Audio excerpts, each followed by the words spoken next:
النبي صلى الله عليه وسلم.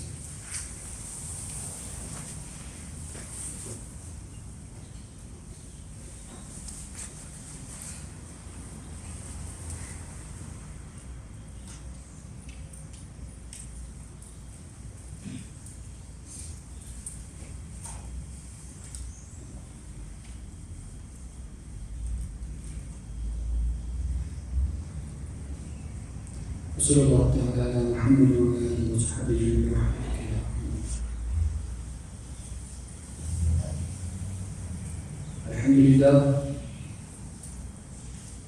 الحمد لله الذي خلق الأخلاق والدين،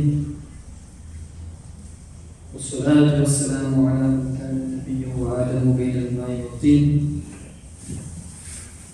أما بعد، فقد قال الله تبارك وتعالى في القرآن المجيد والفرقان الحميد بعد أعوذ بالله من الشيطان الرجيم. بسم الله الرحمن الرحيم. إن الله وملائكته يصلون على النبي يا أيها الذين آمنوا صلوا عليه وسلموا تسليما. اللهم صل على سيدنا ومولانا محمد كما تحب وترضى بأن تصلي عليه. الصلاة والسلام عليك يا سيدي يا حبيبي يا رسول الله صلى الله على محمد نور الله. The beloved and blessed Rasul sallallahu alayhi wa sallam is reported to have said, زينوا مجالسكم بالصلاة علي فإن صلاتكم علي نور لكم يوم القيامة. Decorate your gatherings, your mahafil, by reciting durood, salutations, salawat and salam from me. Verily this recitation of durood will be nur for you on your judgment. This one is titled together, Allahumma salli ala Sayyidina wa Mawlana Muhammadin kama tuhibbu wa tarda bi an tusalli alayhi. One more time together, Allahumma salli ala Sayyidina wa Mawlana Muhammadin kama tuhibbu wa tarda bi an tusalli alayhi. ومن البطل في حال اللهم صل على سيدنا ومولانا محمد كما تحب وترضى بأن تصلي عليه صلى الله على محمد نور الله. All praise due to Allah subhanahu wa ta'ala, who is the creator and initially sustainer of the entire universe, and thousands of peace, blessings, salutations, salawat and salam be upon the most noble Rasul sallallahu alayhi wa sallam, regarding whom my Alta Imam Ahmad Rizata very beautifully says, वो जो न थे तो कुछ न था, वो जो न हो तो कुछ न हो, जान है वो जहाँ की, जान है तो जहाँ है.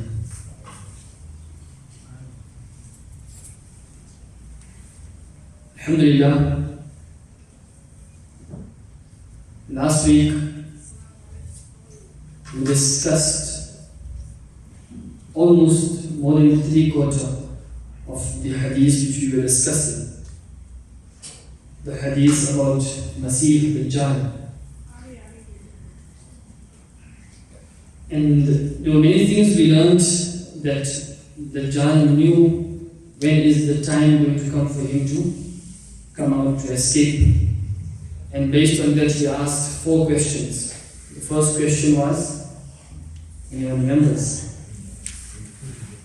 An-Nakhli Baysan, regarding the palm tree which is in Baysan, that when the tree stop, when is the tree going to stop bearing fruits?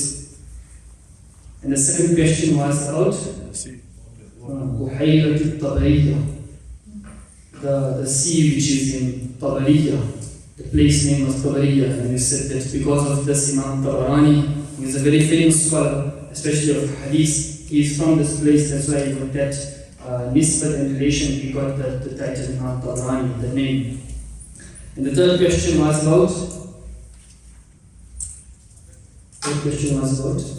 a fountain, An Ayn Zuhar, the fountain of Zuhar. And the fourth question was regarding Nabi sallallahu alayhi wa sallam, An Nabi al-Ummiyin. And the words he used to call Nabi sallallahu alayhi wa sallam, those were the same words which the Jews used to use to call Nabi sallallahu alayhi wa sallam. And that's how we deduce that Dajjal is also a Jew, and he is from amongst those people. In there we said that Dajjal also asked that what is Nabi sallallahu alayhi wa sallam doing? Sahaba Ikram said that he migrated from Makkah towards Yathrib, and there he spent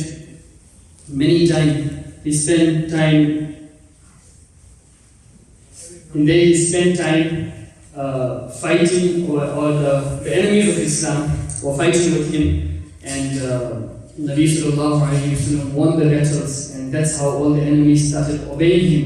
At that time, Dajjal uttered a very historical statement that it is better for the enemies of Islam that they should obey that final Prophet sallallahu alayhi wa sallam.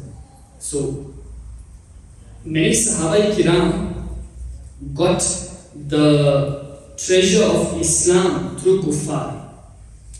Some Sahaba Kiram became Muslims because of kuffar, and Hazrat Tamim Dari became Muslim because of Dajjal. Dajjal said that it is better for the people to believe in Nabi sallallahu alaihi wasallam. That's why when he came back, he was a Christian. When he came back, he accepted Islam on the hands of Nabi sallallahu alaihi wasallam, and he became Sahabi. And we also learned that Allah subhanahu wa ta'ala wanted to show that the rank and the status of my Maqam, that even Dajjal, when he speaks about my Nabi, he praises my Nabi sallallahu alaihi wasallam. Dajjal said that there are two cities I am not going to enter, Makkah and Medina. Why? Because whenever I try to enter, there is going to be an angel standing there who is going to have a sword, a naked sword in his hand. And with that sword, he is going to stop me from entering the city. And this is going to be on every entrance. When Hazrat Tamim Dari radiallahu ta'ala anhu came back, and he told us the entire incident to Nabi sallallahu alayhi wa sallam, then Nabi sallallahu alayhi wa sallam was telling this to the Sahaba Ikram. And after mentioning this incident, when Nabi sallallahu alayhi wa sallam stopped here, that Dajjal said, I cannot enter Taiba and Makkah. Taiba is another name for Medina. There is more than 100 names of Medina which are recorded in books. Jazbul Qulub ila Diyar al-Mahbub, that's by Allama Abdul Haq Muhaddis Delhi. In there he mentioned 100 names of Medina Sharif. And one of those names is Taiba. And Taiba means something which is pure, something which is clean. So because Dajjal's fitna and Dajjal, he cannot enter Medina, this is why Medina is called Taiba. And he referred to Medina as Taiba. Medina is a pure and park place. So when he said, I'm not going to enter Taiba and Makkah, at that time Nabi sallallahu alayhi wa sallam did something. And Sahaba Kiram, may be sacrificed on the words of Sahaba Kiram. If you read the hadith of Sahaba Kiram, it is like they put an entire video in front of you. The way they describe everything of Nabi sallallahu alayhi wa sallam is, if you close your eyes, you can picture everything in front. Sahaba Ikram say, قال رسول الله صلى الله عليه وسلم, that Nabi sallallahu alayhi wa sallam said these statements.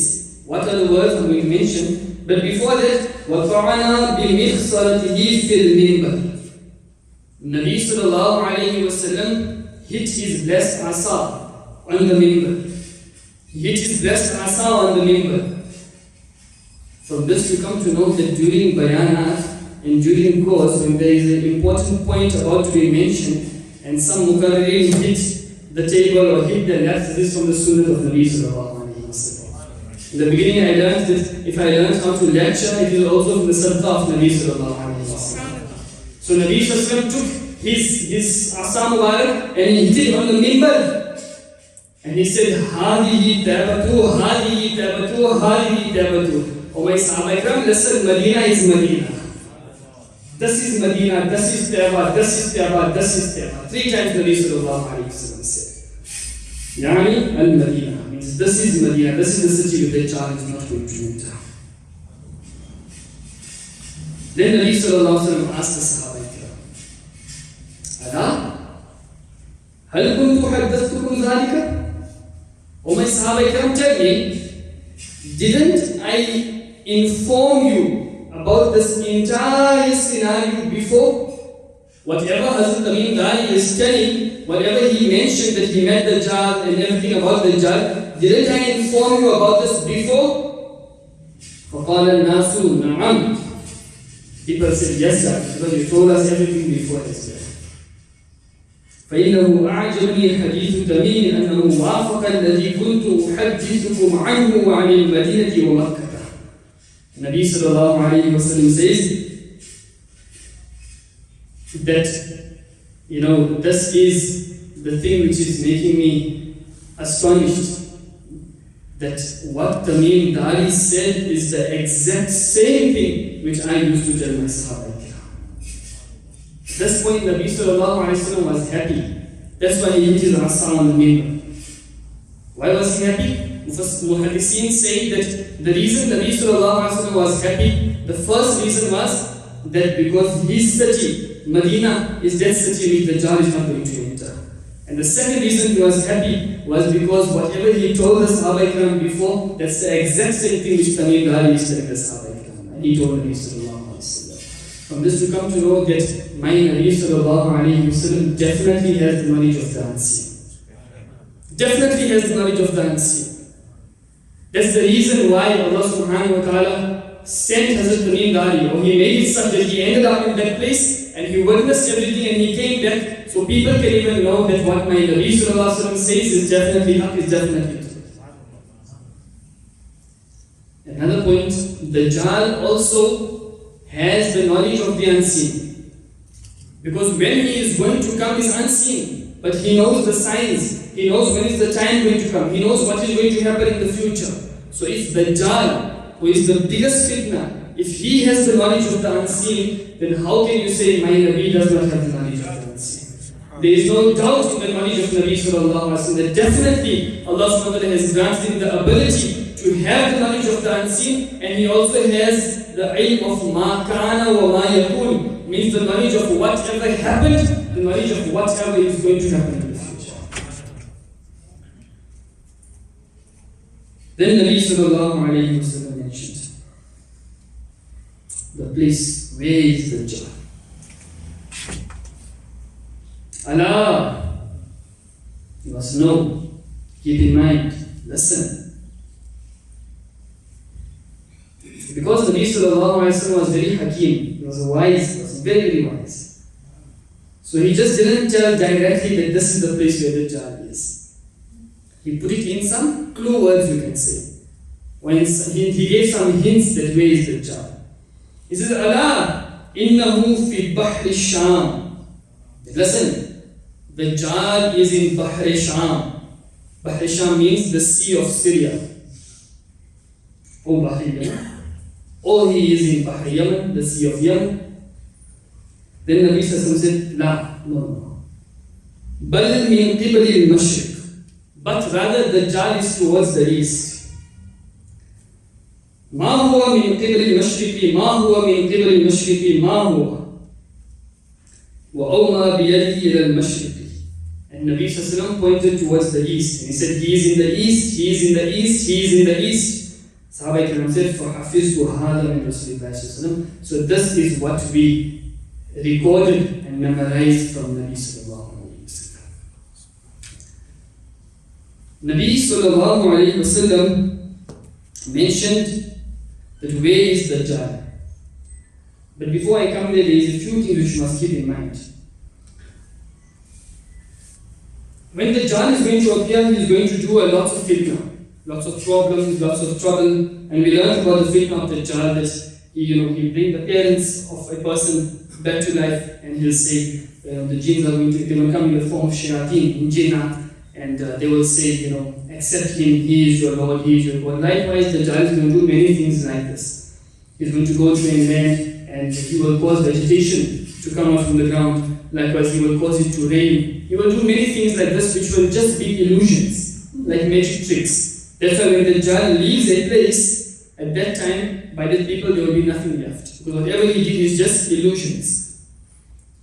When Dajjal travels the entire world in 40 days, he will not enter Makkah, Medina. At the end, he will come in Sham, Syria. And that's where Hazrat Isa alayhi salam is going to descend. Hazrat Isa alayhi salam is going to descend on the eastern minaret of the Jami Masjid in Damascus, Syria. And that's going to be morning time. The iqamat for Fajr Salah will already be given.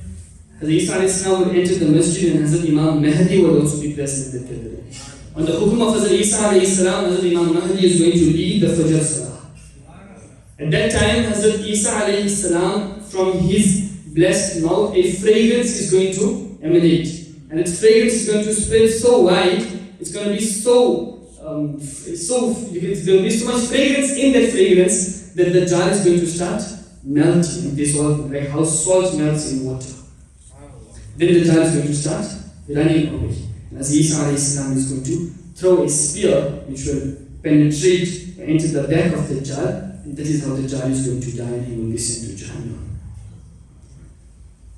So this was regarding the Dajjal, who is he, how is he going to come, and all of this. Nabi sallallahu alayhi wa sallam said very quickly that the Dajjal is in Bahr Sham, or he is in Bahr Yemen, or the Nabi sallallahu alayhi wa sallam said no, he is towards the east.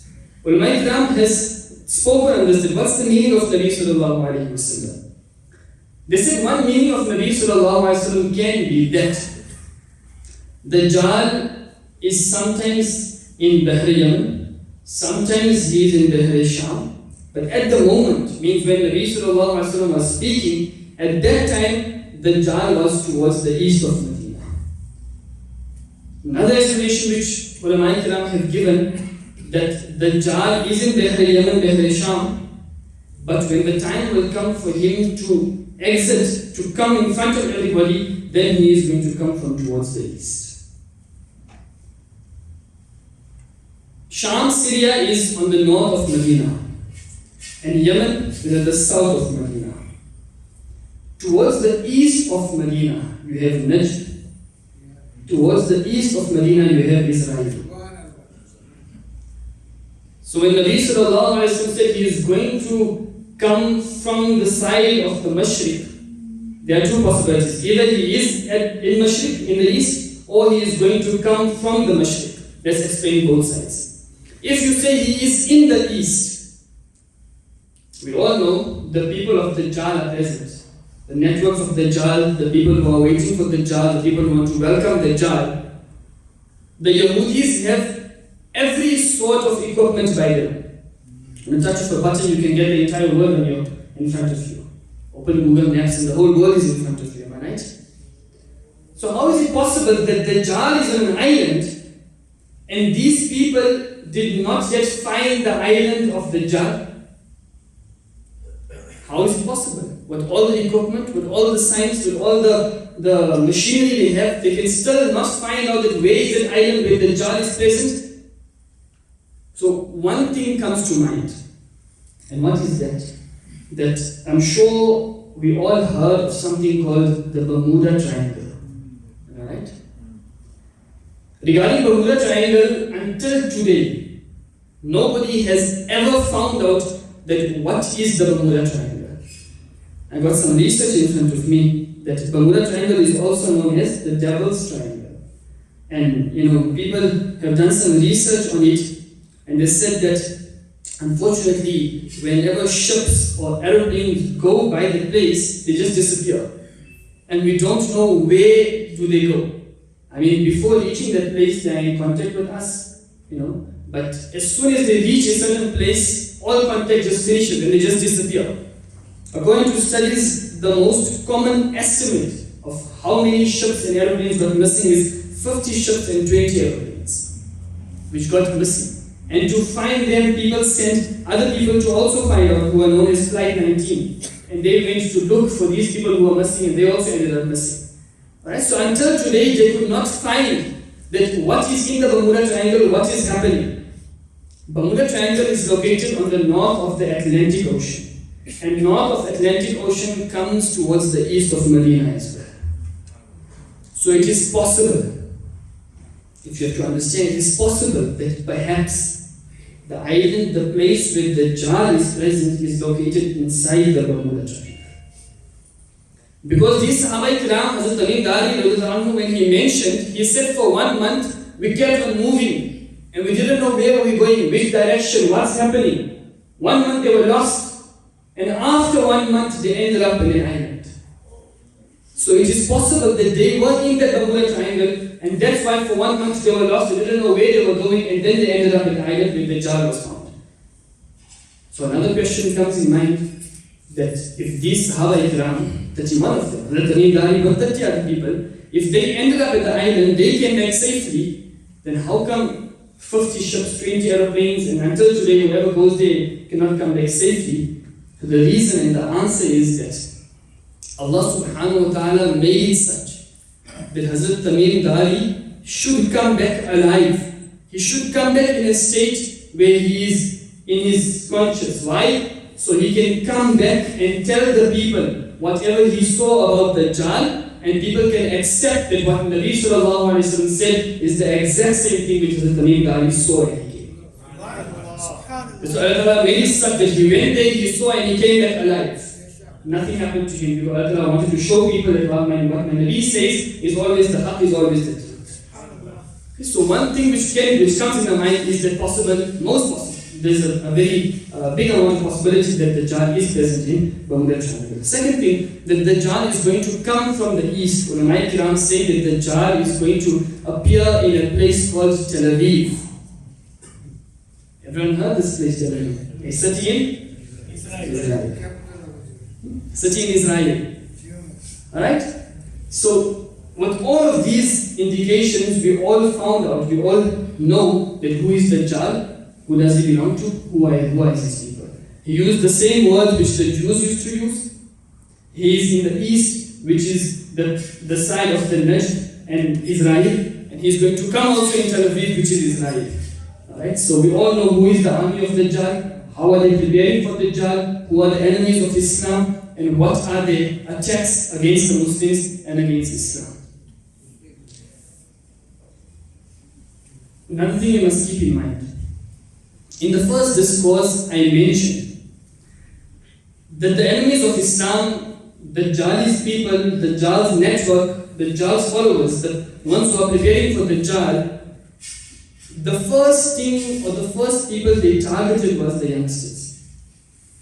They divert the minds of the youngsters away from Islam. Because in Islam, in the Hadith, in the Quran, everything is mentioned. If they read that Islamic books, then they will become aware of all the tricks which we are planning. That is why the first motive and objective was divert the minds of the youngsters away from Islam. So they can't read whatever they left behind for them. Whatever I discussed with you was mentioned in the Hadith. I read from the book of Hadith.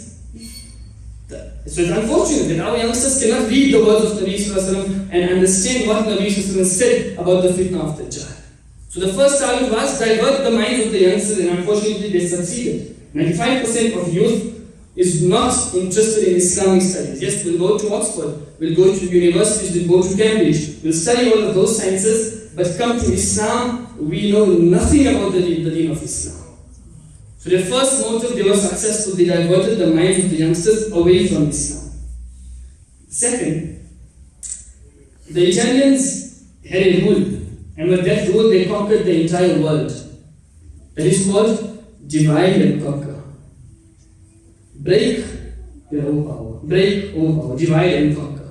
And that's how they overpowered the entire world, the Italians. There was a time. That's the same rule, the same strategy which is being used on Islam and Muslims as well.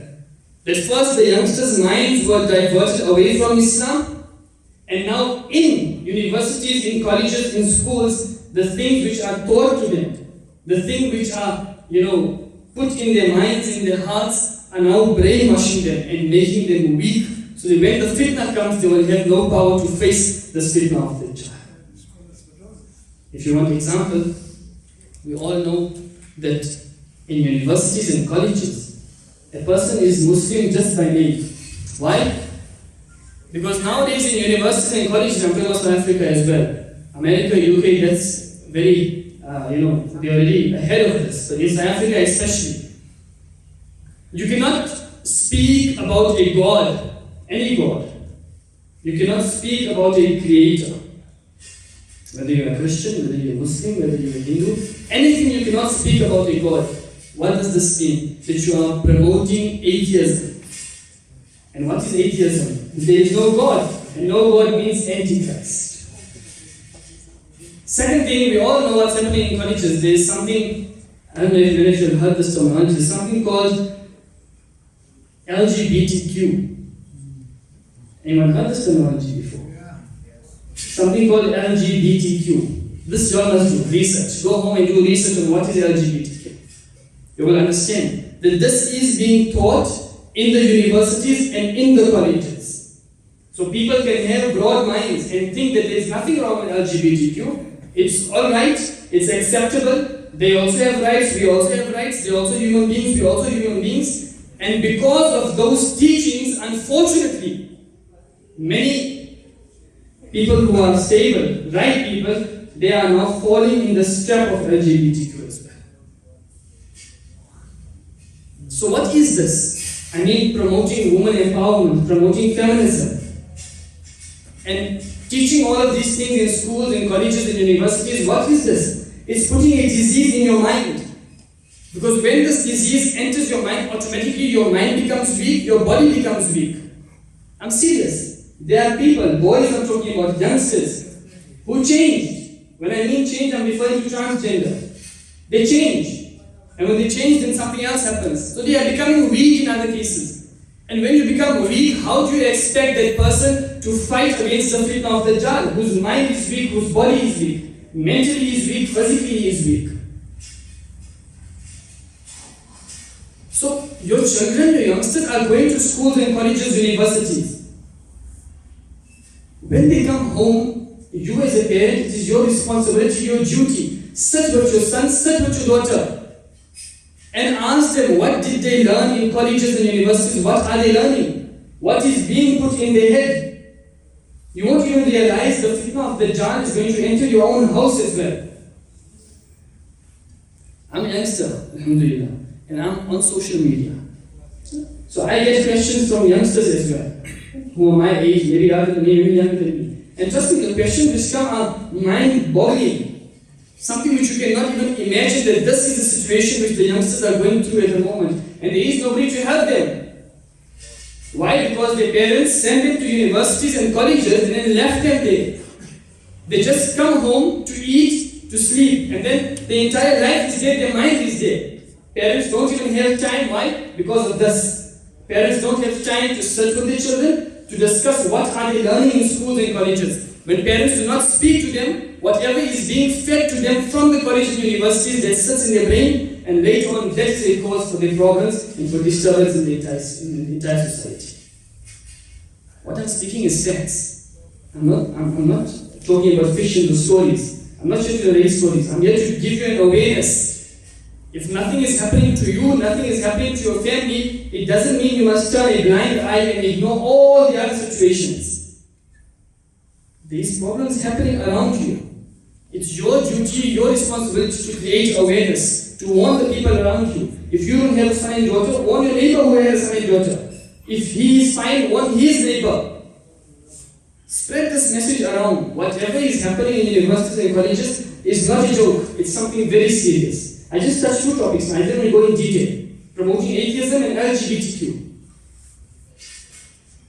Likewise, there are many other problems which we are facing in colleges and in universities, especially because the youngsters are going there.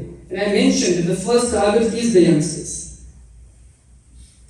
So as parents, as guardians, as responsible people, take a responsibility on your shoulders that you must change the people around you, and you must teach them the proper teachings of Islam and Quran and Sunnah of Nabi sallallahu alaihi wasallam. Because then only will you be able to face this big fitna of Dajjal. Why was Dajjal called the biggest fitna?